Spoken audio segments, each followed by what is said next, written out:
আল্লাহ রাব্বুল ইজ্জত সংরক্ষণ করেছেন, উম্মার জন্য হেফাজত করেছেন এবং উম্মার জন্য নমুনা হিসাবে পেশ করেছেন। নবী সাল্লাল্লাহু আলাইহি ওয়াসাল্লামের জীবনের প্রতিটা সাইড, প্রতিটা ক্ষেত্রে, অবস্থা ভেদে, ক্ষেত্র ভেদে, সময় ভেদে, পরিবেশ ভেদে আমাদের সবার জন্য অনুকরণীয় এবং অনুসরণীয়।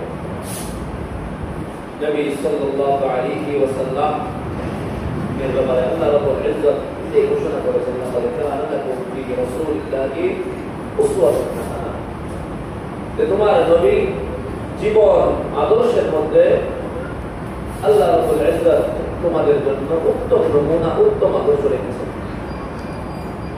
নবীর উম্মত হিসেবে নবী সাল্লাল্লাহু আলাইহি ওয়াসাল্লামের জীবনের প্রত্যেকটি পাঠ, প্রত্যেকটা ক্ষেত্র স্পষ্টভাবে জানা এবং সেই অনুযায়ী নিজের জীবনে ফিট করার চেষ্টা করা, এটা প্রত্যেকটা উম্মার উপরে জরুর, আল্লাহ রাব্বুল ইজ্জত জরুরি করে দিয়েছেন। এবং কি নবীর এই অনুসরণটা আল্লাহ তার নিজের ভালোবাসার শর্ত হিসেবে সম্পৃক্ত করেছেন। বলতে কুনতুম তুহিব্বুনাল্লাহ ফাত্তাবিউনি ইউহিব্বুকুমুল্লাহ, আল্লাহ বলে দিয়েছেন তোমরা যদি এ কথার ঘোষণা করো যে তোমরা আল্লাহকে মহব্বত করো, তোমরা যদি আল্লাহকে ভালোবাসার দাবি করো, তোমাদের দাবি যদি এটা হয় যে তোমরা আল্লাহকে ভালোবাসো, তাহলে ফাত্তাবিউনি, আমি নবীর অনুসরণ করো, আমার নবীর পদাঙ্ক অনুসরণ করো, তোমার জীবনের প্রতিটা ক্ষেত্রে, প্রত্যেকটা মুহূর্তে আমার নবীর দিয়ে তুমি অনুকরণ করো, তোমার প্রতিটা সাইডে আমি নবীকে অনুসরণ করো। তাহলে ফল হিসাবে আল্লাহর কাছ থেকে তুমি বাবা ইউহিব্বুকুমুল্লাহ, আল্লাহ তোমাকে ভালোবাসা ফিরিয়ে দেবেন। আল্লাহকে ভালোবাসা, আল্লাহর ভালোবাসা পেতে গেলে নবীর অনুকরণের কোনো বিকল্প নাই।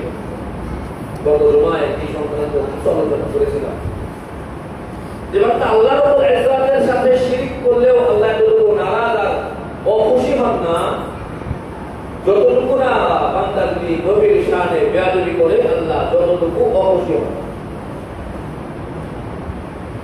মক্কার মধ্যে 360টা মূর্তি স্থাপন করে আল্লাহর বিরোধিতা করেছে। পুরা মক্কাবাসী আল্লাহর ঘর তাওয়াফ করেছে উলঙ্গ হয়ে, আল্লাহর সাথে হাসি মজাকের সামিল। শিরক, ইন্না শিরকা লাযুলমুন আযীম, সর্বনিকৃষ্টতম গুনাহ শিরক বান্দা করেছে। এমনকি কাবার ভিতরেও মূর্তি স্থাপন করে শিরক করেছে।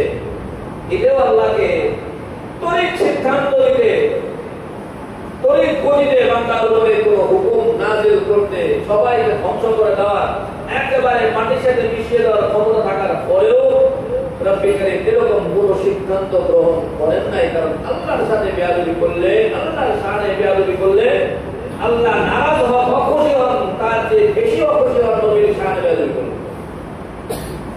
যখনই আবু লাহাব গত জুমায় আলোচনা করেছিলাম, যখনই বলেছেন তাব্বাত সাইরাল ইয়াউম, আপনি ধ্বংস হন, সারাদিন আপনার ধ্বংস হোক, সাথে সাথে রব্বুল কারীম কিন্তু সূরাতুল লাহাব নাযিল করে দিয়েছেন। আরব বাসীরা যখন নবী সাল্লাল্লাহু আলাইহি ওয়াসাল্লামের সন্তান আল্লাহ রাব্বুল ইজ্জত নবী সাল্লাল্লাহু আলাইহি ওয়াসাল্লামকে 4 জন কন্যা সন্তান এবং 3 জন পুত্র সন্তান দিয়েছিলেন। এই 4 জন কন্যা সন্তান এবং 3 জন পুত্র সন্তানের 2 জন ছিলেন খাদিজাতুল কুবরা রাদিয়াল্লাহু আনহা এর ঘরে। ওনার ওয়ারিস, ওনার গর্ভ থেকে রব্বুল কারীম দুনিয়াতে পাঠিয়েছিলেন কাসেম, আব্দুল্লাহ, ইব্রাহিম। নবী সাল্লাল্লাহু আলাইহি ওয়াসাল্লামের 3 ছেলে সন্তান কাসেম, আব্দুল্লাহ, ইব্রাহিম, প্রত্যেকেই শিশু অবস্থায় মারা গেছে, শিশু অবস্থায় দুনিয়া থেকে বিদায় নিয়েছে। ইব্রাহিম মারিয়া কিবতিয়া রাদিয়াল্লাহু আনহা এর গর্ভে, ওনার বয়স ছিল 18 মাস। বাকিরাও শিশু অবস্থায় মারা গিয়েছে। নবী সাল্লাল্লাহু আলাইহি ওয়াসাল্লামের সন্তানরা যখন শিশু অবস্থায় মারা যায়, এটা আল্লাহ পাকের একটা পলিসি, যাতে করে কর্তৃক অধিকার নিয়ে, পিতার নবুয়ত নিয়ে পরবর্তী প্রজন্মের পরে কোনো না কোনো প্রজন্ম এই নবুয়তটাকে নিজের প্রত্যেক সম্পদ বা নিজের ব্যক্তিগত প্রপার্টি দাবি করতে না হয়। সন্তান বাবার পরে সন্তান তার আসনে বসে, যাতে করে এই ধরনের কোনো পরিবেশ পরিস্থিতি তৈরি না হয়, এ ধরনের কোনো অবস্থা তৈরি না হয়। রব্বিকারের জন্য হিকমতান কোন পুত্র সন্তানের বাবা, পুত্র সন্তানের বাবা মানে প্রাপ্তবয়স্ক পুত্র সন্তানের বাবা আল্লাহ তৈরি করেন নাই। আল্লাহ ঘোষণা করেন, মা কানা মুহাম্মাদুন আবা আহাদিন মিন রিজালিকুম ওয়ালাকিন রাসূলুল্লাহ ওয়া খাতামুন নবিয়্যিন। যে নবী সাল্লাল্লাহু আলাইহি ওয়াসাল্লাম তোমাদের মতো কোন পুত্র সন্তান বাবা না, বরং তিনি সর্বশ্রেষ্ঠ নবী। যখন নবী সাল্লাল্লাহু আলাইহি ওয়াসাল্লামের সন্তান শিশু অবস্থায় মারা গেলেন, বারবার তিনজন সন্তান সব শিশু অবস্থায় মারা গেল, তখন আরবের লোকেরা হুজুর সাল্লাল্লাহু আলাইহি ওয়াসাল্লামের নামে উচ্চারণ শুরু করল যে উনি হলেন আবতার, এমন মানুষ যার বংশ পরম্পরা আগামীতে আর থাকবে না, বংশের বাতি জ্বালানোর কেউ থাকবে না, ওনার বংশ আর পৃথিবীতে আর চলবে না। এক সময় পরে এই পৃথিবীতে ওনার নাম নেওয়ার মানুষ সব শেষ হয়ে যাবে। যখন নবী সাল্লাল্লাহু আলাইহি ওয়াসাল্লামের এই শিশু সন্তান মারা যাওয়ার পরে তারা এই কথাটা প্রচার ঘটাইল, আল্লাহ রাব্বুল ইজ্জত সাথে সাথে এই কুফফারদের এই কথার জবাবে তৎক্ষণাৎ রব্বে কারীম সূরা নাযিল করলেন, সূরাতুল কাউসার, ইন্না আ'তাইনাকাল কাউসার ফাসাল্লি লিরাব্বিকা ওয়ানহার ইন্না শানিআকা হুয়াল আবতার। ইন্না শানিআকা হুয়াল আবতার। এজন্য যারা আপনাকে বলে আপনি আবতার, আপনার এই কুচ্ছা ঘটনা করে পৃথিবীতে আপনার নাম দেওয়ার কেউ বাকি থাকবে না, আপনার বংশ পরম্পরা আগামীতে চলবে না, আপনার পৃথিবীর বুকে আপনার নাম দেওয়ার লোক থাকবে না, আপনি আপনার শানে ঘোষণা করলাম ইন্না শানিআকা। যারা আপনার ব্যাপারে এরকম কুচ্ছা ঘটনা করে হুয়াল আবতার, এরই বংশ পরম্পরা পৃথিবীতে বাকি থাকবে। যারা আপনার নামে কুচ্ছা ঘটনা করে আপনার বংশ আলোচনা হবে না, আপনার বংশ এই পৃথিবীতে আর চলবে না, যারা এই কথাটা বলে আমি আল্লাহ ঘোষণা করলাম তারাই এই পৃথিবীতে নিষ্ঠ হবে। এই পৃথিবী পরম্পরায় আপনার নাম জারি থাকবে, পৃথিবীর পরম্পরায় আপনাকে নিয়ে আলোচনা নিয়মিত চলবে, পৃথিবীতে মানুষ আপনার স্মরণ চলমান রাখবে। যারা আপনাকে আজকে বলে আপনার বংশ চলবে না, তারাই আলোচনা পৃথিবীতে হবে।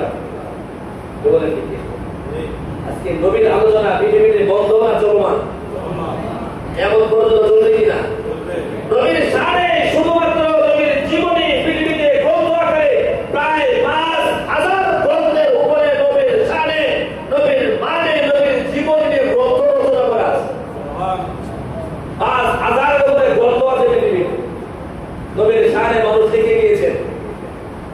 একদিন দুই দিন শেষ হবে না, এমন পর্যন্ত চলমান আগত মানুষ যারাই আসবে এরকম সংখ্যা কমবে না, বরং সিরাতের লেখা বাড়তে থাকবে। সারা পৃথিবীতে প্রতি বছর প্রতিটা মুহূর্তে নবীর সিরাতের আলোচনা কোন না কোন জায়গায় হয়। নবীর সিরাত নিয়ে আলোচনা, সিরাত প্রতিযোগিতা, সিরাত গ্রন্থ লেখার প্রতিযোগিতা, সিরাত সমাবেশ, সিরাত সম্মেলন, সমাবেশ থেকে নিয়ে ব্যক্তি পর্যায়ে, পারিবারিক পর্যায়ে, মসজিদের মেম্বার থেকে সব জায়গায় নবীর শান আর মানের আলোচনা চলছে, চলমান থাকবে, কিয়ামত পর্যন্ত হতে থাকবে। কিন্তু যারা নবীকে বলেছিলেন আনতাল আবতার, আপনার বংশ পরম্পরা বন্ধ, আপনি নিঃসন্তান, সন্তান মারা যায়, আপনার আলোচনা পৃথিবীতে হবে না, আজকে জোর করেও পৃথিবীর মানুষকে তাদের নামে নামকরণ করানো সম্ভব হয় না। আবু জেহেল সারা এলাকা খুঁজে দেখেন, মুসলমান বাদ দিলাম, মুসলমানরা নবীর মহব্বতের নাম রাখে না, খ্রিস্টানদের বলতে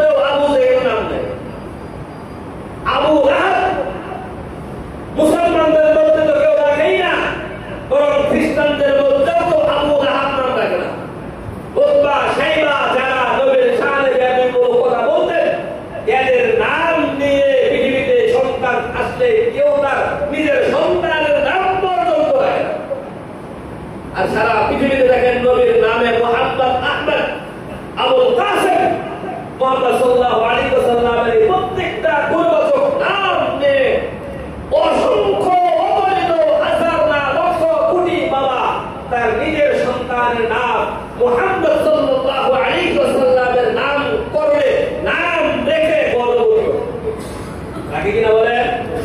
সন্তান হলেই মনে মনে নিয়ত করে ছেলে হলে নাম রাখবো মুহাম্মদ, মনে মনে নিয়ত করে ছেলে হলে নাম রাখবো আহমদ, মনে মনে নিয়ত করে ছেলে হলে নাম রাখবো আবুল কাসেম।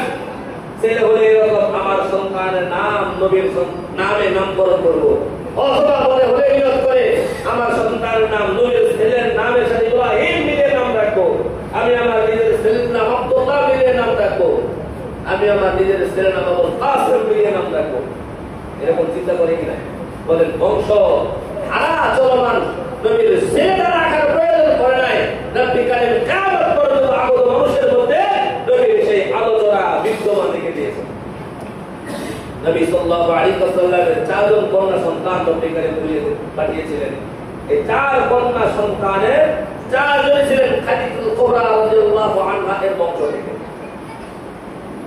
চারজনই খাদিজাতুল কুবরা রাদিয়াল্লাহু আনহা এর বংশ থেকে। রুকাইয়া, যায়েনব, ফাতিমা যাহরা রাদিয়াল্লাহু আনহা, উম্মে কুলসুম, এই চারজন ছিলেন নবী সাল্লাল্লাহু আলাইহি ওয়াসাল্লামের কন্যা সন্তান। এই চারজন কন্যা সন্তানের মধ্যে হযরত ফাতিমা রাদিয়াল্লাহু আনহা এর বংশ এখন পর্যন্ত বিলবিল চলমান।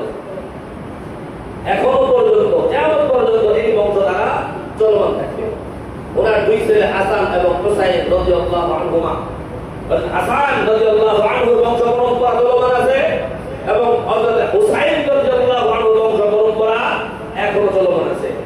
যারা হাসান রাদিয়াল্লাহু আনহুর বংশ পরম্পরায় তাদেরকে বলা হয় হাসানি, আর হুসাইন রাদিয়াল্লাহু আনহুর বংশ পরম্পরায় যারা চলমান এদেরকে বলা হয় হুসাইনি। হাসানি এবং হুসাইনি উভয় বংশ পরম্পরা পৃথিবীতে বিদ্যমান এবং তাদের বংশের ধারা পৃথিবীতে এখনো লিপিবদ্ধ করা আছে, তাদেরকে সাইকিক বংশ বলা হয়। কিছু ভুয়া সাইকিক আছে, বংশ পরম্পরা খুঁজে পাওয়া যায় না, নামে জাস্ট একটা বলতেছে বলে দিয়েছে, কিন্তু ওনারা বাবা কার পরে কারা, কার বাবা কে, কার বাবা কে, কার বাবা কে, কার বাবা কে, একদম পুরা বংশের ধারা হাসান রাদিয়াল্লাহু আনহু অথবা হুসাইন রাদিয়াল্লাহু আনহু, ফাতিমা রাদিয়াল্লাহু আনহা, একদম ওনাদের ধারা পর্যন্ত পৃথিবীতে এখন লিপিবদ্ধ আকারে বিদ্যমান। হুজুর সাল্লাল্লাহু আলাইহি ওয়াসাল্লামের এই বংশ পরম্পরা রব্বে কারীম জারি রেখেছেন, কিয়ামত পর্যন্ত রাখবেন। এজন্য নবী সাল্লাল্লাহু আলাইহি ওয়াসাল্লামের শান, নবী সাল্লাল্লাহু আলাইহি ওয়াসাল্লামের মান এবং প্রিয় নবী সাল্লাল্লাহু আলাইহি ওয়াসাল্লামের শানে বেয়াদবি রব্বে কারীম এগুলো সহ্য করেন। নবীর শান আল্লাহ রাব্বুল ইজ্জত উঁচু করেছেন, সুতরাং আমাদেরকেও নবীর শানে আর এই মহব্বত, এই ভালোবাসার জায়গা বহন করতে হবে। আল্লাহর ভালোবাসা পাইতে গেলে, নবীর মহব্বত পাইতে গেলে নবী সাল্লাল্লাহু আলাইহি ওয়াসাল্লাম যেই পথ এবং পন্থা এবং তরিকা আমাদের সামনে রেখে দিয়েছেন, এই সবগুলো আমাদের মধ্যে চলমান রাখতে হবে। নবীর শান এবং মান কমানোর জন্য, নবীর শানে বেয়াদবি করার জন্য, নবীর ইজ্জতের উপরে আঘাত আনার জন্য পৃথিবীতে দুষ্ট প্রকৃতির মানুষ যারা ইসলামকে মহব্বত করেন না, নামে মুসলমান কামে মুসলমান না, এরা যেমন আছে, পাশাপাশি যারা ইসলাম বিদ্বেষী এরাও নবীর শানে অহেতুক অপ্রয়োজনীয় এবং নবীর মান কমানোর জন্য আমাদের সমাজে ছোট্ট ছোট্ট প্রশ্ন ছেড়ে দেয়, নবীর পরিবারের ব্যাপারে প্রশ্ন ছেড়ে দেয়। অথচ নবী সাল্লাল্লাহু আলাইহি ওয়াসাল্লামের প্রত্যেকটা কর্মের মধ্যে, প্রতিটা কাজের মধ্যে আল্লাহ রাব্বুল ইজ্জতের পক্ষ থেকে কোনো না কোনো হিকমত ছিল।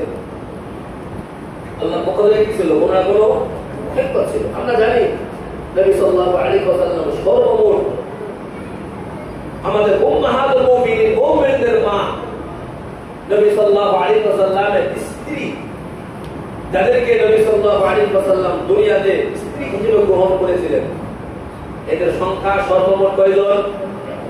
11 জন। কয়জন? 11 জন।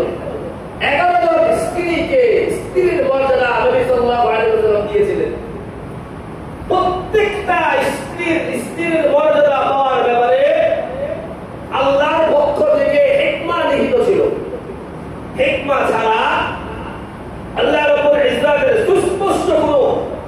নির্দেশনা ছাড়া নবী সাল্লাল্লাহু আলাইহি ওয়াসাল্লাম এক কদমও আগে বাড়েন নাই, এক কদমও কি করেন নাই, আগে বাড়েন নাই। অথচ নাস্তিক মুরতাদ যারা ইসলামকে বিদ্বেষী আমাদের মতো সরল মনা মুসলমানদের মধ্যে নবী সাল্লাল্লাহু আলাইহি ওয়াসাল্লামের পারিবারিক সৌন্দর্য নিয়ে আপত্তি করতে পারে না। নবী সাল্লাল্লাহু আলাইহি ওয়াসাল্লামের 11 জন স্ত্রী গ্রহণ করার বিষয়টাকে আপত্তি হিসেবে জাতির সামনে পেশ করে, অথচ প্রত্যেকটা স্ত্রী গ্রহণের ব্যাপারে আল্লাহর পক্ষ থেকে নির্দেশনা এবং একটা ছিল। গত জুমার আলোচনার মধ্যে এনেছিলাম নবী সাল্লাল্লাহু আলাইহি ওয়াসাল্লাম প্রথম স্ত্রী হিসেবে গ্রহণ করেন হযরত খাদিজাতুল কুবরা রাদিয়াল্লাহু আনহাকে। হযরত খাদিজা রাদিয়াল্লাহু আনহাকে বিবাহ করেন নবী সাল্লাল্লাহু আলাইহি ওয়াসাল্লামের বয়স ছিল 25 বছর। মনে রাখতে হবে, আমাদের সামনে কষ্ট করলে আমরা যদি বিন্দু মাত্র আশঙ্কার মধ্যে পড়ে যাই, মনের ভিতরে যদি হতেও পারে তার এই কথা সত্য, বিন্দু মাত্র যদি নিজের মনের মধ্যে কোনো প্রশ্ন থাকে ঈমান শেষ হয়ে যাবে। বিন্দু মাত্র প্রশ্ন থাকলে ঈমান শেষ হয়ে যাবে। এতটুকু বলার সুযোগ নাই, জানি না হতেও পারে, জানি না হতেও পারে, এরকম একটা কারণ থাকতেও পারে। এই ধরনের বিন্দু মাত্র চিন্তা ভাবনা জেনে জানলে ঈমান শেষ হয়ে যাবে। ঈমানদার হিসেবে এই নাস্তিকদের এই আপত্তিকর প্রশ্নের দাঁত ভাঙা জবাবও আমাদের জানা থাকা দরকার। ঈমানদার আমি নবীর শানে একজন কথা বললো, উত্তর দিতে পারলাম না, মনের ভিতরে যদি আশঙ্কা থাকে, শঙ্কা তৈরি হয়, ঈমান থাকবে না। রব্বুল কারীম যেভাবে কুফফারদের প্রত্যেকটা কষ্টের নবীর শানে, কষ্ট দেওয়ার শানে তৎক্ষণাৎ আয়াত নাযিল করে জবাব দিয়েছেন, আমাদের মনের মধ্যেও যদি প্রশ্ন থাকে বর্তমানে আয়াত নাযিল হবে না হয়তোবা, কিন্তু আল্লাহর পক্ষ থেকে নারাজি এবং নাখুশি কিন্তু বর্তমান থাকবে। বুঝতে মনে হয় আল্লাহর পক্ষ থেকে এখনো যদি কেউ এই বর্তমান সময়ে যারা নবীর শানে বেয়াদবি করে, বিভিন্ন প্রকারের অহেতুক এবং অবান্তর প্রশ্ন করে নবীকে কষ্ট দেয়, নবীর জীবিত থাকলে যেমন কষ্ট পাইত, ঠিক তেমনি কষ্ট এই কথার কারণে এখনো হয়। যদি কোরআন নাযিলের সময় থাকতো, সূরা লাহাব আর সূরা কাউসারের মতো ইন্না জানিয়াকা হুয়াল আবতার তাব্বাত ইয়াদা আবি লাহাবি ওয়া তাব্বের মতো আয়াত নাযিল করে রব্বুল কারীম আপনারা জবাব দিতেন। আয়াত নাযিল হয় না, কথা সত্য, নবী সরাসরি জীবিত নাই, আমাদের সামনে নাই, এই জন্য নবী সরাসরি আমাদের সামনে কষ্ট পাচ্ছেন না। তবে এই প্রত্যেকটার জবাব রবের পক্ষ থেকে আমাদের কাছে অটোমেটিকলি আসবে। আমাদের উপরে সেই জুলুম আর সেই জুলুমের বদলা আল্লাহর পক্ষ থেকে অটোমেটিকলি আসবে। এই জন্য কেউ প্রশ্ন করলে সেই প্রশ্নের উত্তর দিতে পারি বা না পারি, উত্তর তো জানা ইমানদার হিসেবে জরুরি। উত্তর জানা না থাকলেও অন্তরের ভিতরে আশঙ্কা আনার কোনো সুযোগ নেই। এই একটা থেকে প্রশ্ন করে যেহেতু আলোচনা চলতে ধারাবাহিক, যেখানে এই প্রশ্নের উত্তর পারিবারিক সংশ্লিষ্ট এই উত্তরটা আপনাদের সামনে জানিয়ে দিই। নবী সাল্লাল্লাহু আলাইহি ওয়াসাল্লামের ব্যাপারে যারা আপত্তি হলো, যে নবী সাল্লাল্লাহু আলাইহি ওয়াসাল্লাম 11 জন স্ত্রী গ্রহণ করেছেন নিজের জৈবিক চাহিদাকে সামনে রেখে। এটা ওনার তাদের প্রতি আকৃষ্ট ছিলেন, আকর্ষণের কারণে তাদেরকে গ্রহণ করেছে। এটা তাদের একটা অযৌক্তিক এবং কি বলবো অসম্মানের প্রশ্ন। রব্বুল কারীম নবী সাল্লাল্লাহু আলাইহি ওয়াসাল্লামের প্রত্যেকটা ঘটনাকে উম্মাদের সামনে সুস্পষ্ট রেখেছেন। 25 বছর বয়স তখন বিবাহ বন্ধনে আবদ্ধ হলেন প্রথম স্ত্রী খাদিজা রাদিয়াল্লাহু আনহার সাথে। খাদিজা রাদিয়াল্লাহু আনহার বয়স তখন 40 বছর। নবী প্রথম বিবাহ করলেন, ওনার বয়স 25। দ্বিতীয় বিবাহ করলেন নবুয়তের 10 বছর হযরত সাউদা রাদিয়াল্লাহু আনহাকে। যখন ওনাকে বিবাহ করেন নবুয়তের 10 বছর, তার মানে 25 বছর বয়সের যুবক, ওনার বয়স যখন হয় 50 বছর, এই 50 বছর মানে বিবাহিত জীবনের 25 বছর পরে গিয়ে নবী সাল্লাল্লাহু আলাইহি ওয়াসাল্লাম একজন বৃদ্ধা নারীকে দ্বিতীয় বিবাহ করলেন, যখন ওনার নবুয়তের বয়স 10, ওনার যৌবন থেকে নিয়ে 25 বছর থেকে নিয়ে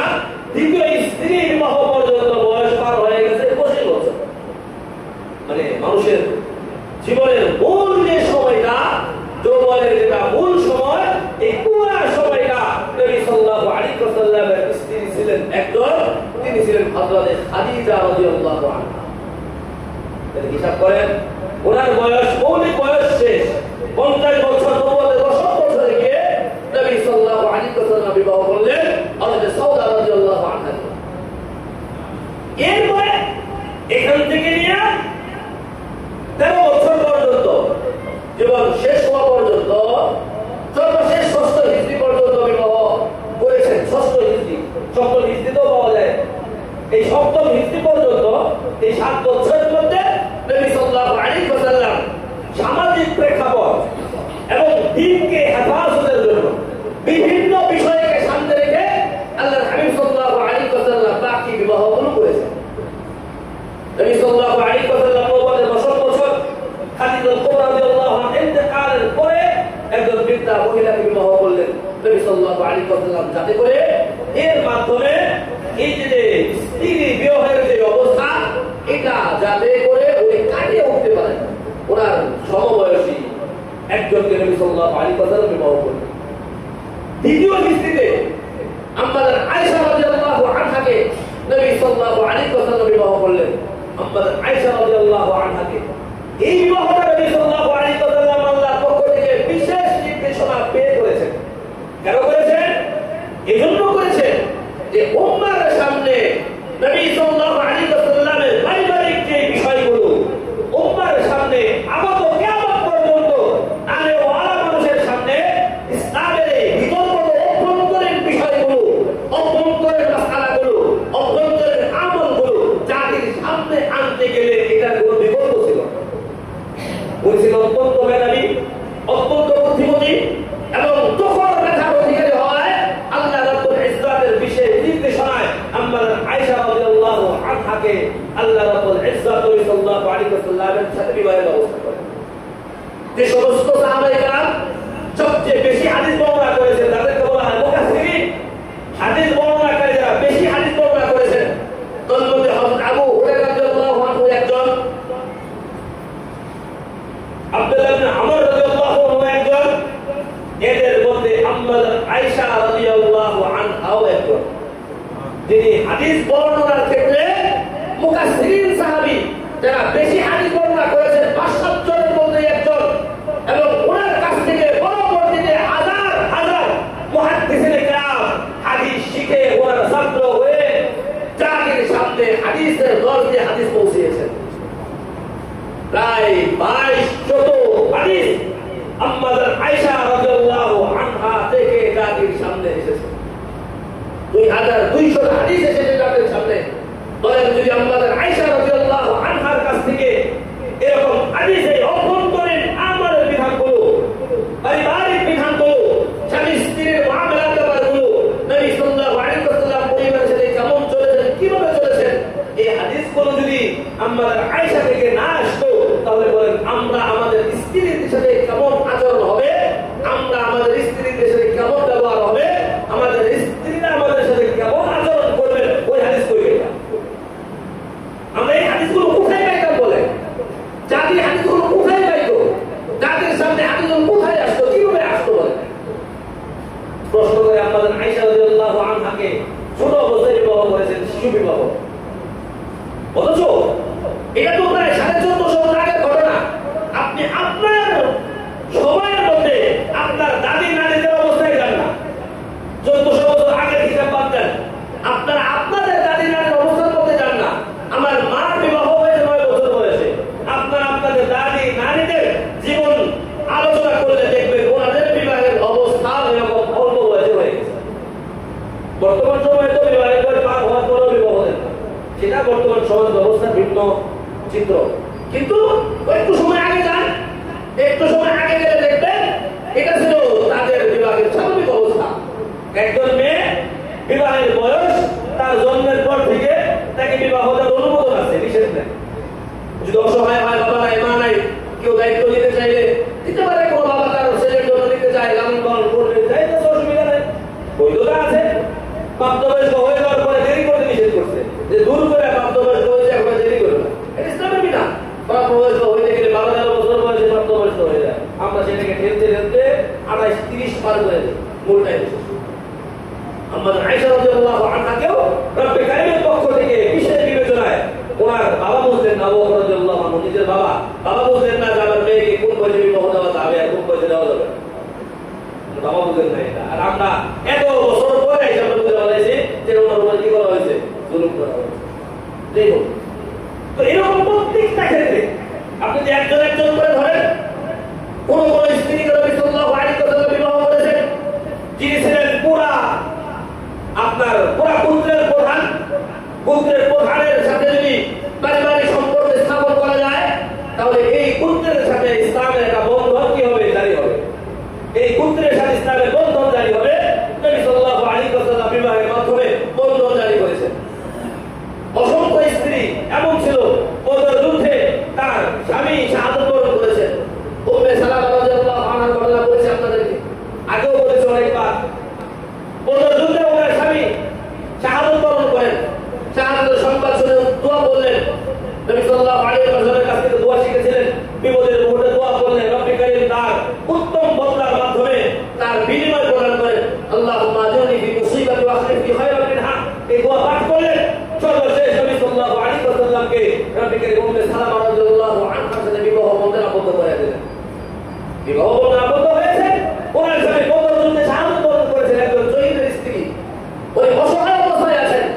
নবী সাল্লাল্লাহু আলাইহি ওয়াসাল্লাম অন্য বিবাহ করেছেন যিনি মিসকিনদের মধ্যে, গরিবদের মধ্যে এই পরিমাণ দান সদকা করতেন, তার নামে হয়ে গেছিল উম্মুল ফুকারা ওয়াল মাসাকিন। নবী সাল্লাল্লাহু আলাইহি ওয়াসাল্লাম তাকে বিবাহের মাধ্যমে তাদেরকে সুযোগ দিলেন এবং তার এই দান সদকা করাকে একটা স্বীকৃতি দিলেন। ইসলামের পক্ষে কাজ করেছো, এটার বিনিময় হিসেবে আল্লাহ তাআলা তোমার সাথে বিবাহ বন্ধন আবদ্ধ করে দিলেন।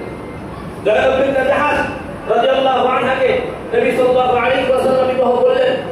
ইসলামের ওই সময়ে ওনার পালক পুত্র ছিল যায়েদ রাদিয়াল্লাহু আনহু। কোরআনে আয়াত এসেছে হযরত যায়েদ রাদিয়াল্লাহু আনহু ছিলেন ওনার পালক পুত্র। পালক পুত্রের ইসলামে বিশেষ কোনো মর্যাদা নাই। পালক পুত্র অনেকেই পালক সন্তান গ্রহণ করে থাকেন, অনেকেই সন্তান হয় না বিদায় আমাদের মা তার মাতৃত্বের স্বাদ গ্রহণ করার জন্য কেউ পুত্র সন্তান পালক দেন, আবার অনেকে মেয়ে সন্তান পালক দেন কিনা, সমাজে এটা আছে প্রচলিত। কিন্তু এই পালক দেওয়ার মাধ্যমে এই সন্তান কোন অবস্থাতে ওই বাবা মার আপন সন্তান হিসেবে কখনোই করা হবে না, গণ্য করা হবে না। যে সন্তান মা ডাকতেছে আপনাকে, বাবা ডাকতেছে আপনাকে, মেয়ে হলে এই বাবার সাথে ওই মেয়ের পর্দা ফরজ, আর ছেলে হলে এই মা ডাকার পরে এই মায়ের সাথে ওই ছেলের পর্দা ফরজ। এটা ইসলাম। ইসলামী বিধান যদিও নাকি ছোটবেলা থেকে আপনি লালন পালন করতেছেন, আপনাকেই মা বলে ডাকে, আপনাকে বাবা বলে ডাকে, তো ইসলামের বিধান হলো এই টাকা বা বালক সন্তানের মা আর এই বালক সন্তানের বাবা কখনোই কি হবে না, শরীয়তের বিবেচনায় আপন সন্তান হবে না এবং তার ওয়ারিস সম্পদের ওয়ারিসও হবে না, তার সাথে কোনো সম্পর্ক নেই। কিন্তু আরবের মধ্যে প্রচলিত ঘটে গেছিল প্রচলন যে বালক সন্তান একদম আপন সন্তানের মতো। আল্লাহ রাব্বুল ইজ্জত এই সিস্টেমটাকে ভেঙে দেওয়ার জন্য এবং বালক সন্তান যে আপন সন্তান হয় না এবং তার সম্পর্ক হবে না, যে কারণে ওনার স্ত্রী যায়েদ রাদিয়াল্লাহু আনহা, যায়েদ রাদিয়াল্লাহু আনহুর স্ত্রী যায়েদ রাদিয়াল্লাহু আনহার সাথে নবী সাল্লাল্লাহু আলাইহি ওয়াসাল্লাম ওনার সাথে তালাক হওয়ার পরে আল্লাহর বিশেষ নির্দেশনায় কোরআনে আল্লাহ আয়াত নাযিল করেছেন, বালক সন্তান কখনো আপন সন্তান হয় না, সুতরাং এর সাথে এর সম্পর্ক ছিন্ন হয়েছে। আপনি নবী একে কি করতে পারবেন, বিবাহের অনুমতি আছে, আপনি বিবাহের মাধ্যমে কিয়ামত পর্যন্ত আগত মানুষকে জানায় দেন বালক সন্তান কখনো আপন সন্তান হয় না, আপন সন্তান স্ত্রীকে বিবাহ করা কিয়ামত পর্যন্ত হারাম, কিন্তু বালক সন্তান হিসেবে গণ্য হবে না। এই বালক সন্তানও অপর একজন অপরিচিত মানুষের মতো, সুতরাং তার স্ত্রীর সাথে আপনার জন্য বিবাহ বৈধ। আপনি বিবাহ করে সমাজের এই কুসংস্কারকে ভেঙে দেন, সমাজের এই কুসংস্কারকে কি করে দেন, ভেঙে দেন। বলে নবী সাল্লাল্লাহু আলাইহি ওয়াসাল্লামের এই ঘটনা যদি না ঘটতো, আল্লাহ রাব্বুল ইজ্জত যদি ঘটনা না ঘটাইতে, তাহলে উম্মার সামনে স্পষ্ট হতো না যে বালক সন্তানকে জাতি মনে করতো কিছু না কিছু আছে, কোন না কোন দিক থেকে হবে, কোন না কোন সাইড থেকে হতে পারে। রব্বে কারীম সম্পর্ক ছিন্ন করে জাতির সামনে বলে দিলেন যে বালক সন্তান স্ত্রীকে ওই বাবার জন্য বিবাহ করা পর্যন্ত বৈধ। সুতরাং এই স্ত্রীর সাথে এই বালক সন্তানের সাথে ওই বাবা এবং ওই মায়ের কোনো সম্পর্ক হবে না, কোনো সম্পর্ক হবে না। প্রশ্ন করে দিতে হবে না, জাতির সামনে আমাদের সামনে বলে দিল, আর আমরাও না জানার কারণে মনে মনে আশঙ্কা তৈরি করলাম, ইমান থাকবে না। প্রত্যেকটা বিবাহ, 11টা বিবাহের ইতিহাস আপনি পাঠ করলে দেখবেন যে প্রত্যেকটা জায়গায় আল্লাহ রাব্বুল ইজ্জতের নির্দেশনা ছিল এবং এর পিছনে হিকমত ছিল। নিজের প্রয়োজনের কারণে, নিজের চাহিদার কারণে নবী সাল্লাল্লাহু আলাইহি ওয়াসাল্লাম একটা বিবাহ করেন নাই। প্রত্যেকটা ছিল ইসলামের শিক্ষা এবং করুণা করো হিকমতপূর্ণ ছিল। এক বয়স্ক একজনের সৌন্দর্যের বিবেচনায় নবী সাল্লাল্লাহু আলাইহি ওয়াসাল্লাম কাউকে বিবাহ করেন। এটা করলে 50 বছরের পরে 7 বছরের মধ্যে এই 10টা বিবাহ করার কি ছিল না প্রয়োজন। এবং প্রত্যেকের বয়স 50-এর ঊর্ধ্বে, প্রাপ্ত বয়স্ক এবং তাদের একাধিক স্বামী ছিলেন বিবাহের আগে, ইন্তেকাল করেছেন। নবী সাল্লাল্লাহু আলাইহি ওয়াসাল্লাম বিবাহ বন্ধন আবদ্ধ করেছেন। এজন্য নবী সাল্লাল্লাহু আলাইহি ওয়াসাল্লামের পারিবারিক সিস্টেম, পারিবারিক বিবাহের পদ্ধতি আমাদের জন্য রব্বুল কারীম 4 জন পর্যন্ত বলে রেখেছেন। ইসলামের বিধান আপনাকে করা বাধ্যতামূলক করেন নাই যে আপনাকে 4টা করতে হবে, জরুরি না। নবী সাল্লাল্লাহু আলাইহি ওয়াসাল্লাম প্রথম স্ত্রী থাকা অবস্থায় 25 বছর পর্যন্ত দ্বিতীয় স্ত্রী গ্রহণ করেন নাই। সুতরাং আপনাকে আপনার স্ত্রী রেখে এটাকে সুন্নাত হিসেবে সমাজে প্রতিষ্ঠিত করারও কি নাই, প্রয়োজন নেই। আবার এটা হালাল, এই হালাল বিধানটাকে নাকশিক কারণে প্রয়োজন নেই। এই জায়গায় আমাদের ব্যালেন্সিং রাখতে হবে। আমরা যদি নবীর অন্য সুন্নাত সব বাদ দিয়া এটাকে সমাজে একমাত্র সুন্নাত প্রতিষ্ঠার জন্য রেখে যাই যে এটাই সুন্নাত, এটা আমার আপনার মনের চাহিদাকে পূরণ করা হবে। নিজের মনের চাহিদা থাকলে আপনি করবেন, বলবো বলে সেটা মাসালা ভিন্ন। কিন্তু আয়েশা নিজের মনের চাহিদাকে কেন্দ্র করে আল্লাহ নবী সাল্লাল্লাহু আলাইহি ওয়াসাল্লাম বিবাহ করেন নাই। এটাকে জোর করে সমাজে প্রতিষ্ঠিত করার বিষয় না। কিন্তু যারা এটাকে বিধান হিসেবে গ্রহণ করতে চায় 4 পর্যন্ত বৈধ, কেউ করতে চাইলে তার ব্যাপারে নাক ছিটকানো এটাও যায়। কথা কি বুঝতে পেরেছেন? এই ব্যালেন্স ঠিক রাখতে হবে, নবী সাল্লাল্লাহু আলাইহি ওয়াসাল্লাম করেছেন, আল্লাহ আমাদেরকে নির্দেশ দিয়েছেন, জায়েজ করেছেন আমাদের জন্য জায়েজ এটা। কিন্তু এটাকে দূর করে প্রতিষ্ঠিত করার বিধান না।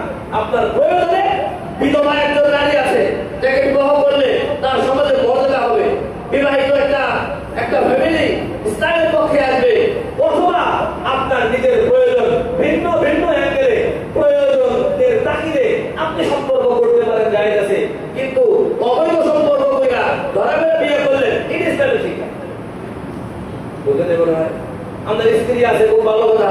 স্ত্রী থাকা অবস্থায় আপনি আরেকজনের সাথে অবৈধ সম্পর্ক, মোবাইলে চ্যাটিং শুরু করলেন, আপনার ঘরে একসাথে ঘুরে অবৈধ সম্পর্ক করলেন, করতে এক সময় আটকা পড়ছেন, বিয়ে করছেন, বলছেন ইসলাম জায়েজ করতে সমস্যা কি? আর আগে যা করলে সেটা কি ছিল? আবার করলেন, গোপন রেখে দিলেন, সমাজে জানাইলেন না কাউকে, হঠাৎ করে ধরা পড়লেন, তখন করলেন আমার স্ত্রী। আরে আপনি যখন বিবাহ করলেন, আপনার বিবাহের সময় আপনার ইসলামের বিধান দিয়েছে, জায়েজ করেছে, আপনি বিবাহ করতে পারেন, অসুবিধা নাই। আপনি সম্মানিত মানুষ, আপনি বিবাহ করতে পারেন, জায়েজ রেখেছে। নবী সাল্লাল্লাহু আলাইহি ওয়াসাল্লাম কোনো বিবাহ করে গোপন রাখেন নাই। আপনি বিবাহ করেছেন, জায়েজ জিনিস জানানোর পর আপনি এলান দিয়ে নেন জাতির সামনে, তুমি আমার স্ত্রী। একবার নবী সাল্লাল্লাহু আলাইহি ওয়াসাল্লাম মসজিদে নববী থেকে ওনার স্ত্রীকে নিয়ে যাচ্ছিলেন, একটু অন্ধকারের মধ্যে এক সাহাবী সাইডে যাচ্ছিল, নবী ডাক দিলেন, ও সাহাবী এদিকে আসো। ডাক দিলেন, ডাক দেওয়ার পরে বললেন, এটা তোমাদের মা আমার স্ত্রী অমুক। তো ইয়া রাসূলুল্লাহ, আমি বললাম আপনি কি করেন? আমরা আপনার ব্যাপারে ধারণা রাখবো। নবী বললেন, তোমার ধারণা রাখবে না, কিন্তু শয়তান একজন আছে তোমাদের অন্তরের মধ্যে কুমন্ত্রণা দিতে পারে। এই কুমন্ত্রণাকে নস্বাত করার জন্য আমি তোমাকে জানাই দিলাম তুমি আমার স্ত্রী, আমি স্ত্রীর সাথে দাঁড়ায় আছি। আর আপনি বিবাহ করে রেখে দিয়েছেন, 14 বছর পরে হঠাৎ যাদের সামনে আসলো, আপনি কই দিলেন আমার কোন স্ত্রী। ইসলাম আপনাকে এই শিক্ষা করে দিয়েছে, ইসলাম আমাকে এই শিক্ষা দেয় নাই। আমিও যদি বিবাহ করি আপনাদের সামনে স্পষ্ট রাখবো, আপনি যদি বিবাহ করেন যাদের সামনে স্পষ্ট রাখবেন, এটা ইসলামের বিধান। ইসলাম আমাকে এই শিক্ষা দিয়েছে। আর এই নবীর নিকাহ বিবাহ করলে ঘোষণা দিয়ে দাও, 1 নম্বর বিবাহের যে মর্যাদা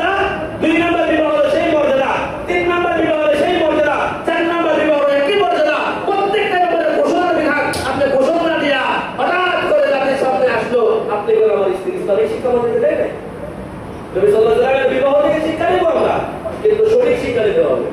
আপনাকে জোর করে বিধান আমি সমাজে প্রচলন করতে বলি না, কিন্তু যিনি করেছেন ওনার ব্যাপারে লাখ চিন্তার বিধান নাই, আবার যিনি করেছেন উনি হুকুম রাখার বিধানও ওনার জন্য নেই। এই পুরো বিষয়টা আমাদের সাথে স্পষ্ট রাখতে হবে।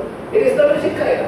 নবী সাল্লাল্লাহু আলাইহি ওয়াসাল্লামের প্রত্যেকটা সিরাতের প্রত্যেকটা পাঠ আমাদের জন্য অনুকরণীয়, আমাদের জন্য অনুসরণীয়, কিন্তু সিরাতের অ্যাঙ্গেলে বুঝতে হবে, নিজের মতো বুঝতে হবে। আল্লাহ পাক আমাদের সকলকে নবী সাল্লাল্লাহু আলাইহি ওয়াসাল্লামের এই শিক্ষা থেকে পরিপূর্ণ শিক্ষা করার তৌফিক নসিব করুন। ইসলামকে ইসলামের মতো করে আল্লাহ পাক আমাদের বোঝার তৌফিক নসিব করুন। নবী সাল্লাল্লাহু আলাইহি ওয়াসাল্লামের প্রতি মহব্বত ভালোবাসা আল্লাহ পাক আমাদেরকে পরিপূর্ণ করার তৌফিক নসিব করুন। নবী সাল্লাল্লাহু আলাইহি ওয়াসাল্লামের শান ও মানের যাতে আমার দ্বারা কোনো হানি না হয়, আমার দ্বারা ইসলামের কোনো অসম্মান না হয়, আমার দিনের মধ্যে ইসলামের মধ্যে কোনো প্রশ্ন না থেকে রব্বুল কারীম আমাদের সব কিছু বলতে থাকার তৌফিক নসিব করুন। আমিন। ওয়া আলহামদুলিল্লাহি রাব্বিল আলামিন। যারা মসজিদে কালেকশন হচ্ছে মেহেরবানি করে মসজিদে কালেকশন করবেন ইনশাআল্লাহ। দুতলায়, তিনতলায়, চারতলায়, ছাদে, উপরে যে যেখানে আছে মেহেরবানি করে মসজিদে কালেকশন করবেন। গত শুক্রবারের ন্যায় এই শুক্রবারেও সাপ্তাহিক পরের তফসির মসজিদ জগৎ শিক্ষার আয়োজন করা হয়েছে। ইনশাআল্লাহ আমরা সবাই উপস্থিত থাকার চেষ্টা করবো ইনশাআল্লাহ। কি বলেন? মসজিদের এই তাফসীর প্রোগ্রাম আমাদের জন্য উপকার হয়ে আসবে ইনশাআল্লাহ। কি বলেন?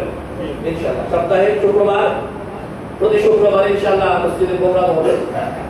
আমরা আসরের পরে দাওয়াতের তাবলীগে যে ভাইরা কাজ করেন, ভাইদের অনুরোধ রাখবো আপনারা কাজের আমল সম্পূর্ণ করবেন। অথবা আমাদের রত্নাঞ্চলের কোনো ওলামায়ে কেরাম আপনাদের ওই একই বয়ান তাফসীরের বয়ানও হবে ইনশাআল্লাহ। মাসে একদিন আমরা ইনশাআল্লাহ একটু বড় আয়োজন করবো ইনশাআল্লাহ। মাসে একদিন থাকবে, আমি থাকবো ইনশাআল্লাহ। প্রত্যেক সপ্তাহে তো থাকা সম্ভব না, আর এই সপ্তাহেও প্রোগ্রাম আছে টঙ্গীতে। প্রোগ্রাম তো প্রতি সপ্তাহে আছে, তবে একদিন প্রোগ্রাম বাতিল দেখে মসজিদে থাকার চেষ্টা করবো ইনশাআল্লাহ। ইনশাআল্লাহ থাকবেন। আশেপাশের বিজ্ঞ ওলামায়ে কেরামকে আমরা দাওয়াত করবো। আসর থেকে নিয়ে ওই দিন আমাদের প্রোগ্রাম শুরু হয়ে যাবে। মাসিক প্রোগ্রাম যেদিন হবে ওই আসর পর থেকে দিনে তালিম, দিনে মুযাকারা, মাগরিবের পরে বয়ান, ওই দিন এশারের পরেও ইনশাআল্লাহ আমাদের প্রোগ্রাম চলবে।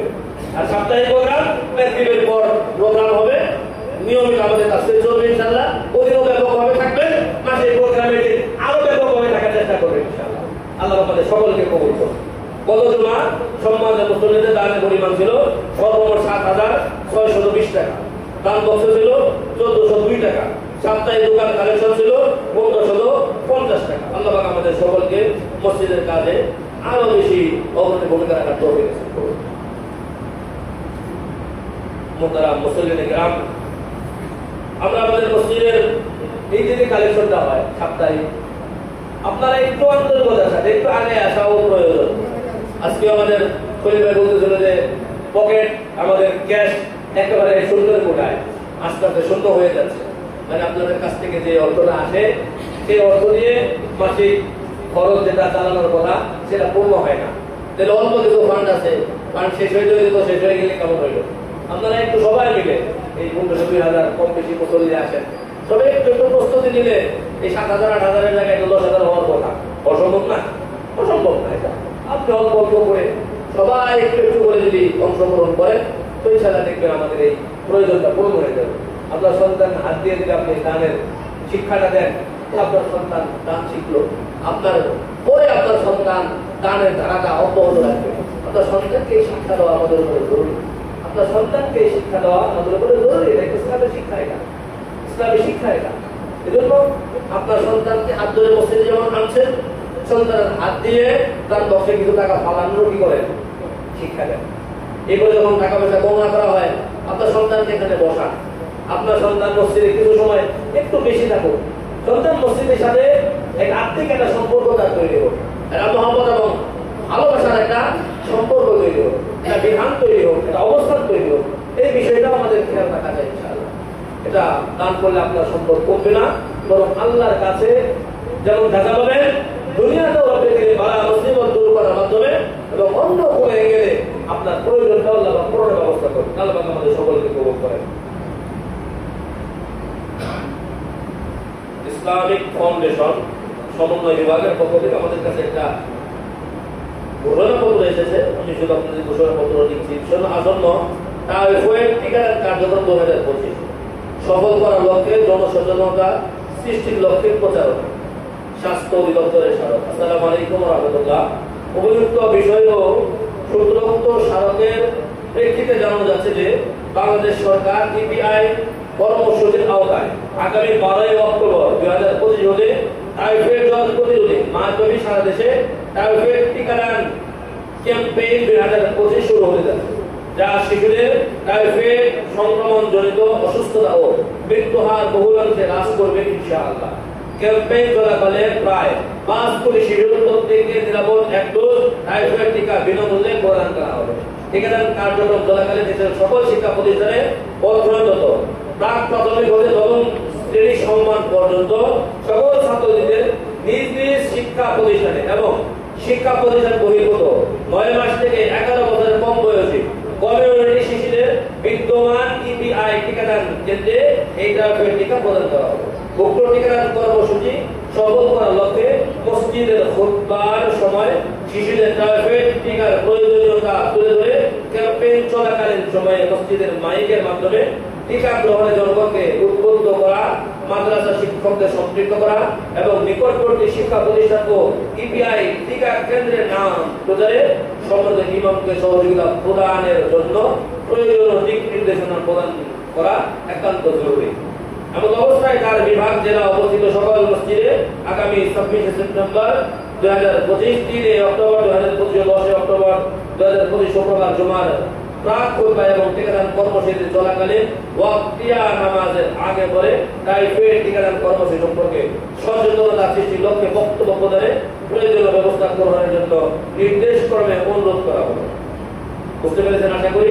আগামী 12 অক্টোবরের 12 তারিখ থেকে টাইফয়েডের টিকাদান কার্যক্রম চলবে। আমরা আমাদের সন্তান যাদের 9 মাস থেকে 15 বছর পর্যন্ত আমরা আমাদের শিশুদেরকে আমরা টিকা দিতে পারবো। টিকাদান যে সমস্ত কেন্দ্রগুলো আছে কেন্দ্র দিতে পারবো।